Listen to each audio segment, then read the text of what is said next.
पहा, पुरणपोळ्या अगदी टम फुगलेल्या आणि लुसलुशीत आणि मऊ आणि वरून तुपाची धार.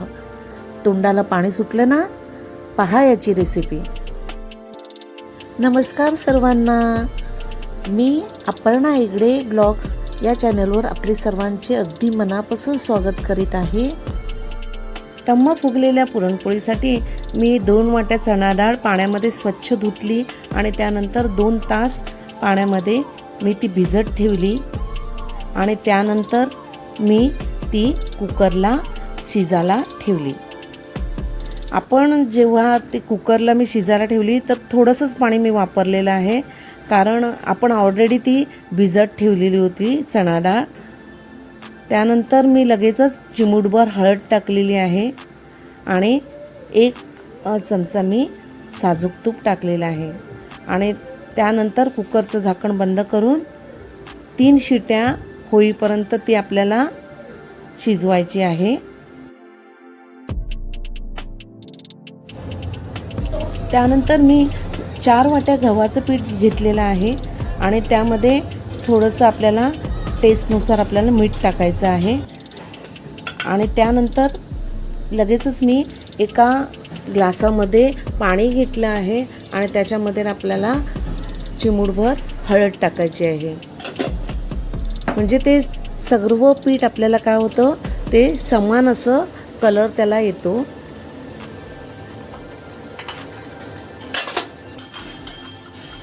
आणि आपल्याला योग्य ते पाणी घेऊन आपल्याला छान पीठ पाण्यामध्येच मळायचं आहे.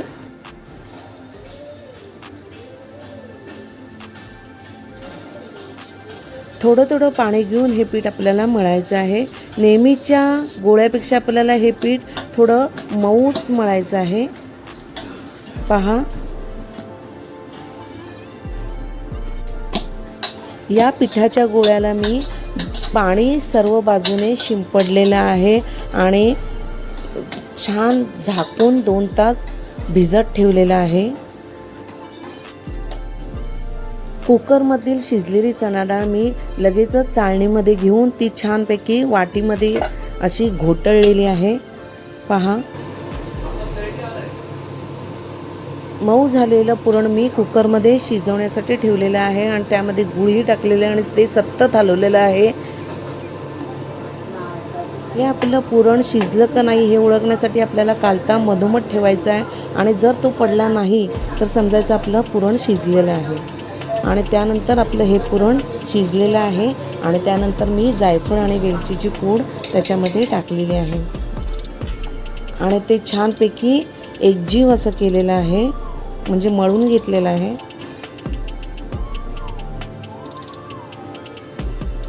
दोन तास अगोदर भिजत ठेवलेल्या गव्हाच्या पिठाच्या गोळ्याला मी छानपैकी मळून घेतलेले आहे तेलाचा हात लावून आणि त्यानंतर त्याची छानपैकी वाटी तयार केलेली आहे तूप लावून. पहा, आपण जसं मोदकाला करतो ना त्याप्रमाणेच आपल्याला करायचं आहे.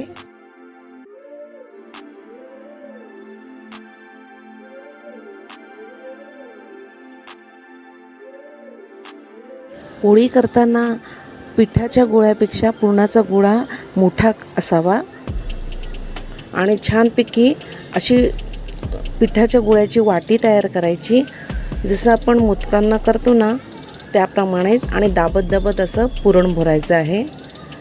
आणि एक्स्ट्राचं जेव्हा पीठ उरतो ना ते लगेच फोल्ड करून घ्यायचं आणि त्यानंतर आपल्याला पिठामध्ये असं घोळायचं आहे आणि छानपैकी हलकासा दाब देऊन आपल्याला पोळी लाटायची आहे.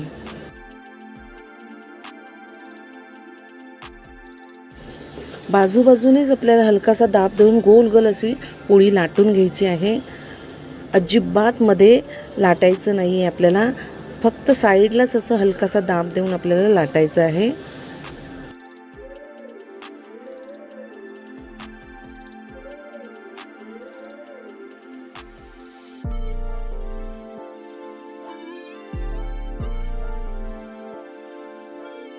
पहा, मी ही छानपैकी पोळी गोल अशी पातळ लाटलेली आहे. पॅन गरम असतानाच आपल्याला ही पोळी भाजून घ्यायची आहे. फास्ट अशी करायची आहे आणि लगेच आपल्याला अशी पहा कशी छानपैकी फुगलेली आहे.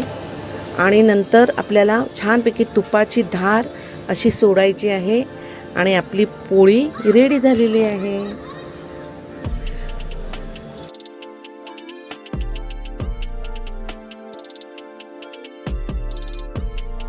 अशाच सर्व पोळ्या मी करून घेत आहे आणि त्या छान फुगत देखील आहेत.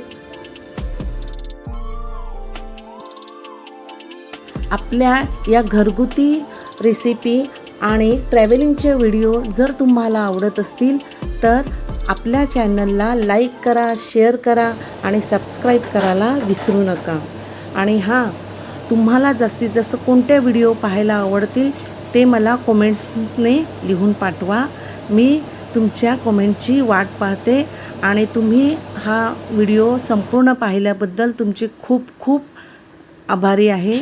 धन्यवाद.